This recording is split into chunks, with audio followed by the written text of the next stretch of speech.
The Desert Walker.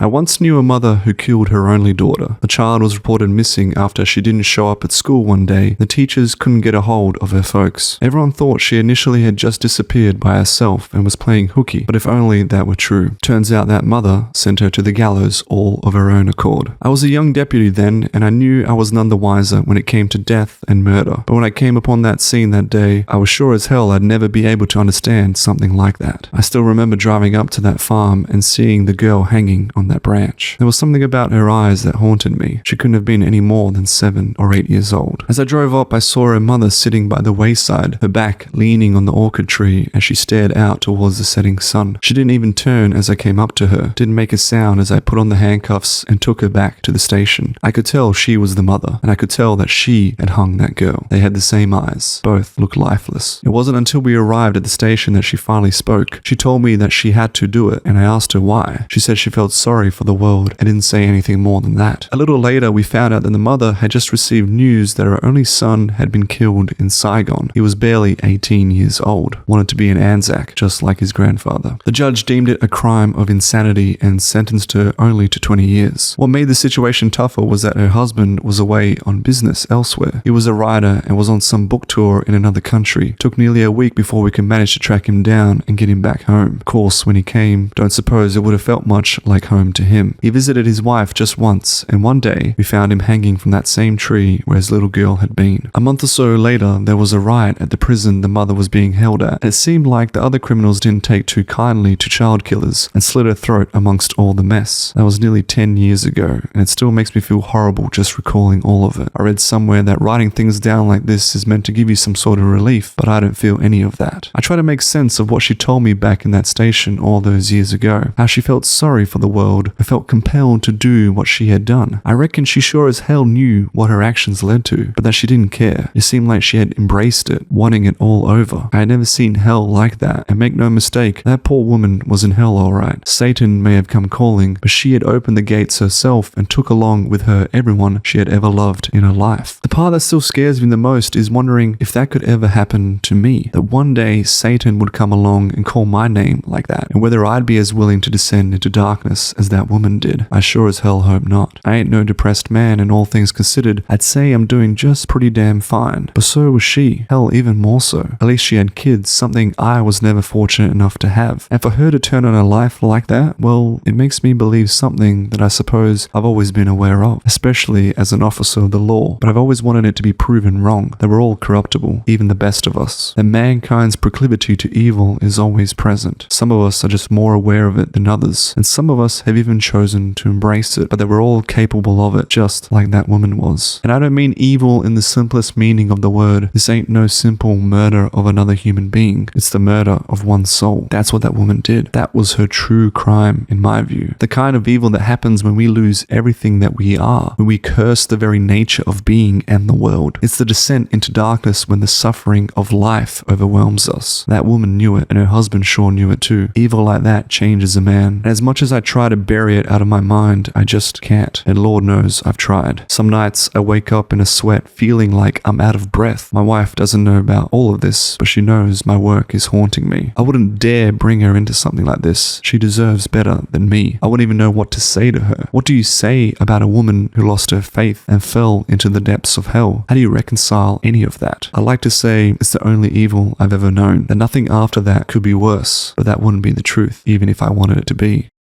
It was almost dawn when he discovered the body of the dead man. He had been hunting kangaroos when he noticed a pair of footprints shaped into the cold red dirt. The trail led up to the side of a small hill overlooking the valley, and that's where he found the dead man lying there on top. At first, he wasn't sure that the man was dead, as when he had found him, he had been sitting upright, leaning back against a large rock. But sure enough, as he came closer, he found the dilated pupils of a man who was staring endlessly into the horizon as the sun rose. What surprised him was that there was no blood bullet case around him or any knife lodged into the man that lay still before him. The dead man looked tall and had a solid build. Surely he was no easy target for someone to put down lightly, he thought. He leant down and covered the man's eyes before searching through his belongings. There was no wallet, but he found something else. A gun. He took it, stood up again, and looked at the dead man. Had he been a law enforcement officer, there could have been some type of identification. He studied the man for a moment until he noticed the slack-jawed expression and the faint white foam that was running out of it. He bent down again and came closer to the dead man's mouth. As he smelled it, he instantly knew what had killed him. Poison. And judging by the kind, it was taken from a special type of plant, the notorious angel's trumpet, known for its eerie beauty but also its extreme toxicity, causing paralysis and eventual death. But that didn't answer how the dead man came to be there in the middle of the Simpson Desert. He stood up and looked around to see if there was anyone nearby, but all he saw was the group of kangaroos he had let go bouncing off into the distance. The hunt was over. He hoisted the gun into his rucksack and lifted the dead man onto his shoulder. It was a 15-kilometer walk into town, and by judgment of the clouds in the sky, it was going to be hot. He set off and began his descent down the hill.